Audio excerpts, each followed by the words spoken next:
Welcome to The Explainer. We're diving straight into the wildly diverse, vibrant, and honestly, sometimes downright scandalous worlds created by one of history's absolute greatest writers, Geoffrey Chaucer.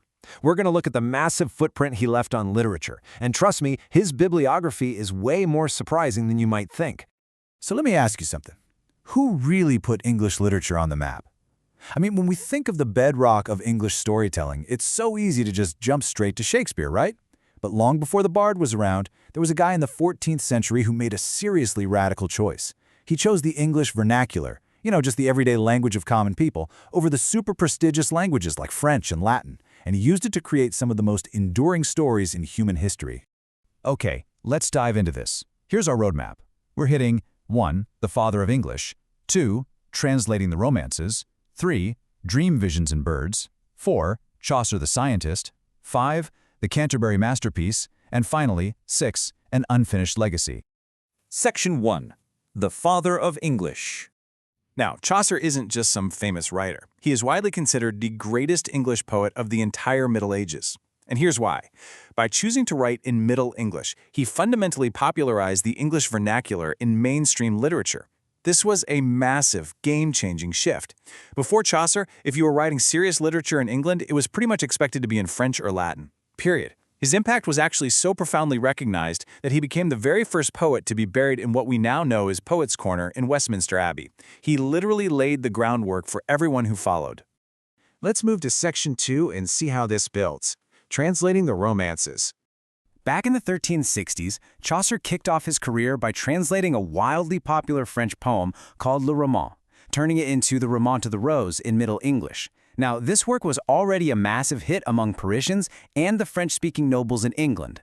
Chaucer likely picked this specific piece to introduce English audiences to a whole new flavor of literature. He really wanted to prove that everyday English was totally capable of expressing high art and complex emotions.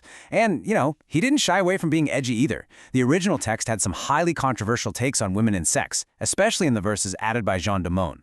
But Chaucer saw the absolute literary value in bringing these complex, even if controversial, themes straight into the English vernacular. Moving right along to Section 3. Dream visions and birds. The life so short, the craft so long to learn. Or, in modern English, the life so short, the craft so long to learn. Now, what's really interesting here is that this is the opening to his poem, The Parliament of Vowels, and it just brilliantly captures his deep, poetic exploration of love, life, and really the whole overwhelming nature of the human experience. So let's break down exactly what the Parliament of Vowels is all about. Written around 1381 to 1382, it's a 699-line dream vision. The narrator dreams he's passing through this dark, kind of oppressive temple of Venus, and then comes out into a gorgeous landscape full of bright sunlight. Here, he finds Dame Nature overseeing this massive flock of birds who've gathered to choose their mates. The core of the poem is literally a parliamentary debate. You've got 3 male eagles giving these ridiculous, impassioned speeches and just hurling insults at each other, all trying to seduce this one female eagle. Spoiler alert, absolutely none of them win her in the end. But here is a fantastic did you know fact for you. This poem contains one of the very first recorded references in history to St. Valentine's Day being a special day for romantic lovers. Chaucer literally helped invent Valentine's Day as we know it. Crazy, right? Another major dream vision from around this time is The House of Fame, penned between 1374 and 1385. Now, this is a massive piece of work, over 2,005 lines, all written in these punchy 8-syllable couplets.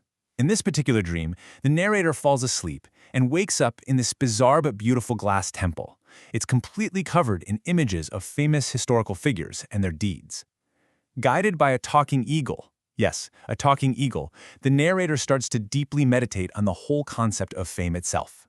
Chaucer basically uses this wildly imaginative setting to ask some surprisingly modern questions. Like, can we actually trust recorded renown? And what exactly is the role of the poet in reporting the truth about famous lives?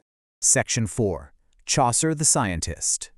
And this brilliantly illustrates the sheer, shocking range of Chaucer as an author. I mean, on one hand, you have his dream poetry, right? It's full of romantic visions, talking birds, and deep philosophical meditations on fame. But then, on the other hand, you have a treatise on the astrolabe. This is a highly technical, scientific prose treatise written in Middle English, all about how to use a complex astronomical instrument.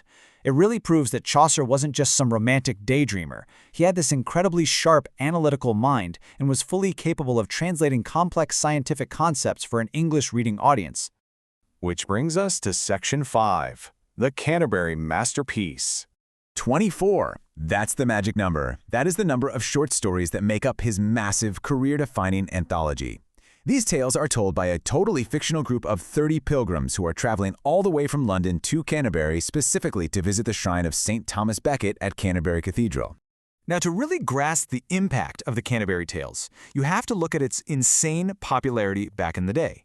Written between 1387 and 1400, the whole thing is structured as a storytelling contest among these pilgrims just to kill time on their journey. So the crucial point is, we know it was an absolute smash hit because of the sheer speed with which copyists tried to write out complete versions in manuscript form. Today, we have these stunning surviving manuscripts, like the Hengwort and the Ellesmere. In fact, more manuscript copies of this poem exist than almost any other poem from its day. Scholars literally refer to it as having the medieval equivalent of bestseller status.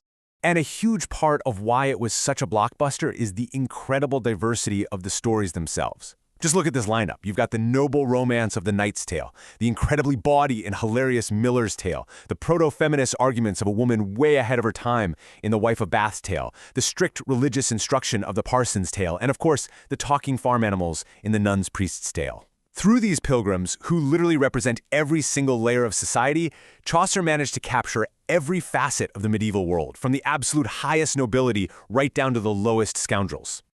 Finally, Section 6, an unfinished legacy.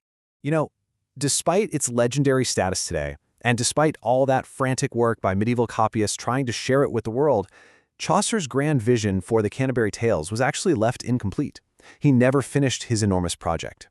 When he died in 1400, many of the tales he actually had managed to write hadn't even been fully revised yet.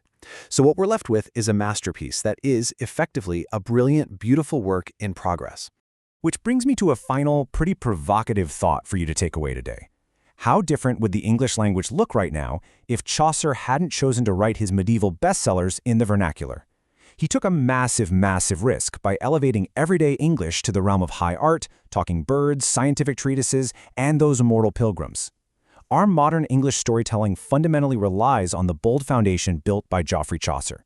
Thank you so much for exploring his incredible works with me in this explainer today. Catch you next time.